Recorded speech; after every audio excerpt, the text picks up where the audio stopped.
Duke Snider, Brooklyn's crown jewel, the Duke of Flatbush. The man who outslugged legends, but never outshined them. He played at the same time as Willie Mays. He played in the same city as Mickey Mantle. And because of that, Duke Snider spent his life being called third best. But here's the twist.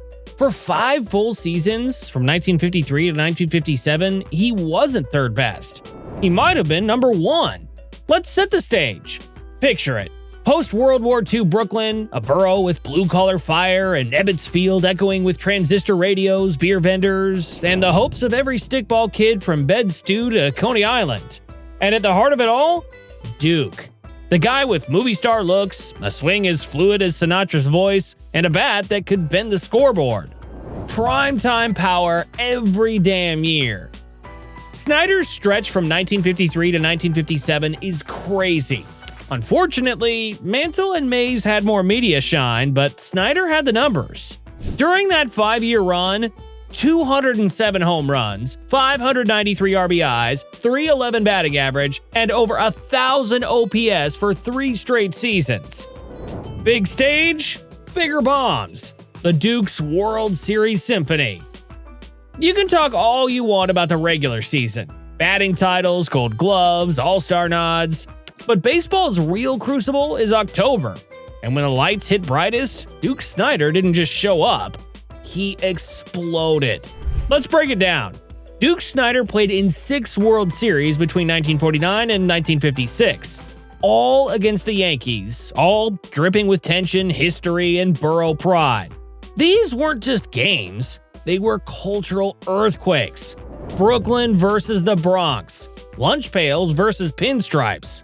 And in these heavyweight bouts, Snider was more than a star, he was a nuclear reactor in cleats. Postseason carnage. Across his 6 World Series, Snider produced 11 home runs, 26 RBIs, 38 hits, a .286 batting average, a .543 slugging percentage, and a .945 OPS. Let's pause right there. That 11 home runs in the World Series? That ties him with Lou Gehrig and puts him ahead of Reggie Jackson, Derek Jeter, and Ted Williams. In other words, when the stakes rose, Snider didn't just survive, he thrived. And the most mind-blowing stat?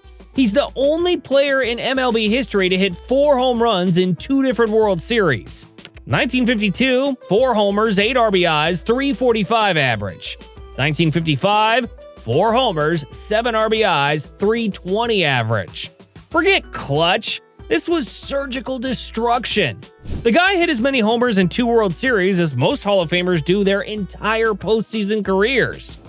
1955. Brooklyn's crown, Snider's coronation.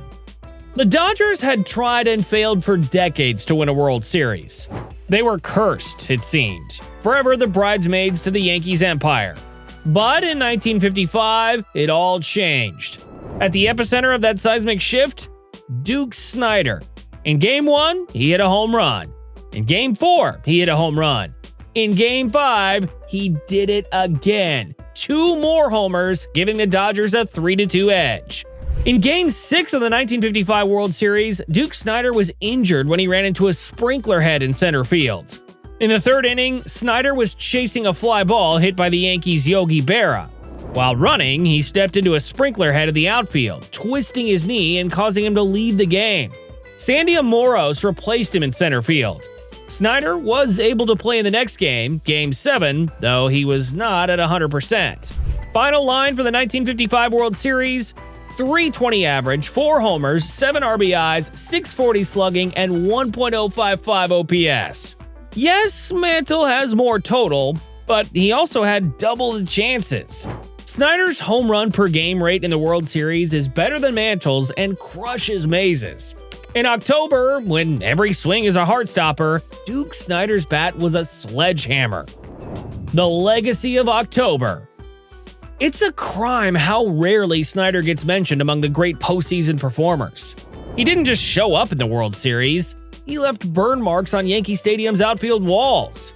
He was the symbol of Brooklyn's hopes, dreams, and defiance. Every home run he hit in the Fall Classic wasn't just a stat, it was a statement. We belong here, and I'm going to make sure you never forget it. And guess what? We haven't. Grace in the outfield, arm like a cannon. Snider was no one-dimensional slugger. He wasn't a DH. He was a center fielder, a real one. Long strides, sharp jumps, high IQ. His throwing arm was deadly. Runners rounding third had to think twice. But more than that, he was reliable, solid, graceful. He didn't make highlight reels. Not many existed in the 50s, but ask anyone who watched him play and they'll tell you, he didn't miss. Pressure of the Mantle-Mays-Snider comparison. Baseball's greatest drama. Imagine being an all-time great, but always introduced as the other guy. That's the reality Duke Snider lived through in 1950s New York. At a time when baseball was the American obsession, three transcendent center fielders ruled the three boroughs. Willie Mays in Harlem, Giants; Mickey Mantle in the Bronx, Yankees; Duke Snider in Brooklyn, Dodgers. They were all young, all electrifying, all playing the same position, and all doing it at the same time in the same city. It was the kind of rivalry you couldn't script better if you tried. The media triangle. New York newspapers ran constant head-to-head comparisons. Who had the better glove? Who hit more home runs this week? Who was the future of the game? And almost always, Mantle and Mays dominated the headlines. Mays with his charisma, childlike joy, and once-in-a-century athleticism. Mantle with his mythic power, small-town charm, and Yankee machine behind him. Snider? He was brilliant, but he wasn't mythical. He was dominant, but he wasn't marketed. He was loved, but he wasn't glorified. Duke once said, "People compare me to Mantle and Mays all the time. I didn't mind it, except they didn't compare me favorably." The mental weight. The pressure wasn't just external, it became personal. Snider admitted in later years that the comparisons got into his head. He started pressing. He felt he had to prove he was as good every at-bat, every inning. And it wasn't easy.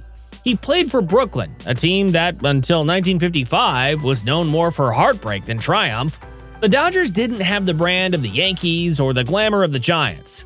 Snider had to earn everything, without the luxury of being expected to be great. It wore on him. He once reflected, "I had to live up to people saying I was the third best center fielder in New York, when I thought, for a while, I was better than both of them." For that 5-year stretch, Snider out-homered both Mantle and Mays, had nearly identical batting averages, and matched them in MVP voting. In every way that mattered, he belonged in the conversation. And yet, history gave him bronze. What it really meant. In reality, Snider was the most relatable of the trio. He wasn't the freak athlete like Mays. He wasn't the media darling like Mantle. He was the everyman superstar. Gritty, powerful, and just a bit weary from the expectations. His greatness was real. It just didn't come with a marketing campaign. But maybe that's why Brooklyn loved him more. Yes, Mays and Mantle had longer, more dynamic careers, but Snider's prime, those 5 years, matched or exceeded them. And if he hadn't been dogged by injuries, we might be talking about him as a top 5 all-time, not just top 10. And that wraps up this week's edition of Baseball Spark, where legends never die, they just slide headfirst into your memory. We've kicked off our top 10 countdown of the greatest center fielders of all time with a Bronx versus Brooklyn bang, spotlighting the underrated brilliance of the Duke of Flatbush, Duke Snider. From crushing homers in October to outslugging Mantle and Mays during his peak, Snider proved that sometimes the third name in the headline is the first one you should remember. If this week lit a fire in your baseball soul, share the countdown, debate it, send it to your old man, your coach, or your fantasy league group chat. Drop your own top 10. Argue it out. That's the joy of the game. It never stops talking. But hold on to your gloves, because next week, it gets explosive. That's right. Number 9 is a center fielder who debuted as a teenager, stunned the world on the biggest stage before he could legally drink, and patrolled center field like a panther with a glove of gold. He didn't just track fly balls, he hunted them.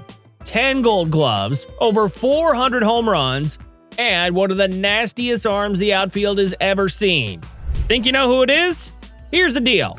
Drop your guess in the comments and follow this page. Because doing both gets you entered for a chance to win a PSA 10 graded Luis Robert Jr. rookie card. That's right, mint condition, slabbed and sealed.